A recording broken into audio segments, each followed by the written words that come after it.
Vüqar bəy, mən özüm də bir sahibkar olaraq sizdən çox razıyam bu məsələdə. Yəni həqiqətən vaxtımızı çox sərf edirik biz bu məsələlərə.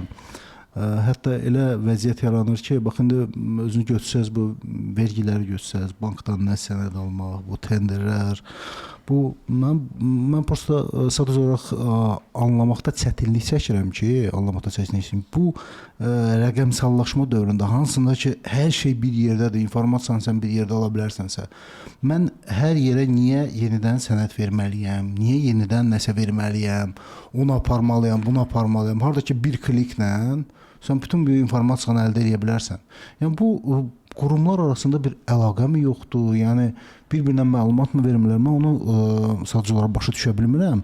Və bu bizim təkcə məndə bu deyil. Yəni sistem belə baxsa sənin sahibkarların qarşılaşdığı bir problemdir.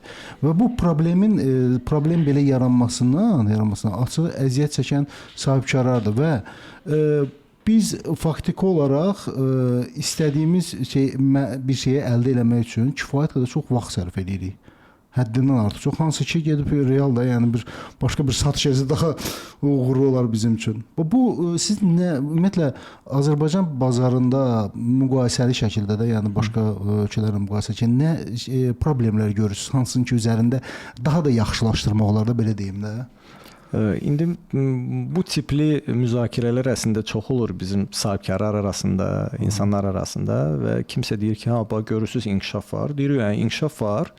Amma yanaşmadan asılıdır ki, bu inkişafı necə qəbul edirsən də. Əgər biz 2 addım qabağa ediriksə, amma eləmək lazım idi 10 addım, buna inkişaf demək olarmı, yoxsa biz gecikirik əslində? Ona görə bu perspektivdən baxanda görsənir ki, bəli, nəyisə yaxşılaşdırırıq, amma daha çox etməliyik ki, əgər yəni bazarın tələbi odur. Əgər biz doğrudan istəyirik ki, sahibkarlıq daha çox iş yeri yaratsın, daha çox büdcə pul gətirsin, yəni sahibkarları dinləmək lazımdır. Mən daha fundamental məsələyə fokuslanmaq istəyirəm. Çünki biz ayrıca hansısa prosesləri danışanda onun təsiri olmur. Əsas fundamental məsələdə mən necə görürəm ki, bizdə dövlət qurumları çox güclüdür.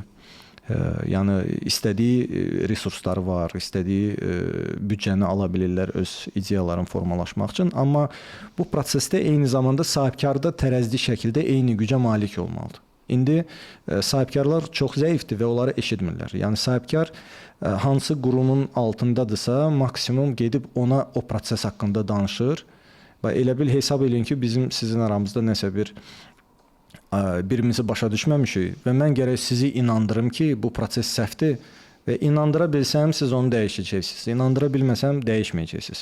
Burada mütləq məncə üçüncü tərəfdə olmalıdır və tərəzli şəkildə. Siz də güclü olmalı. Necə ki, məhkəmə prosesi.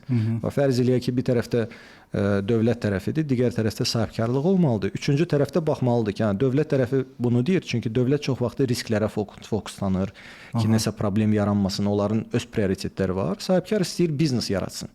Necə ki, məsəl üçün, bank qurumlarında risk departamenti olur.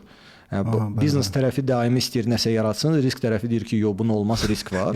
Və onlar necəsə qurum daxilində bunu tarazlayırlar ki, riskə idarə edərək nəyisə ortalığa çıxarsınlar. Dövlətdə bizdə bu yoxdur. Yəni dövlətdə risk elə bir hesab edin ki, qurumdakı risk departamenti çox güclüdür.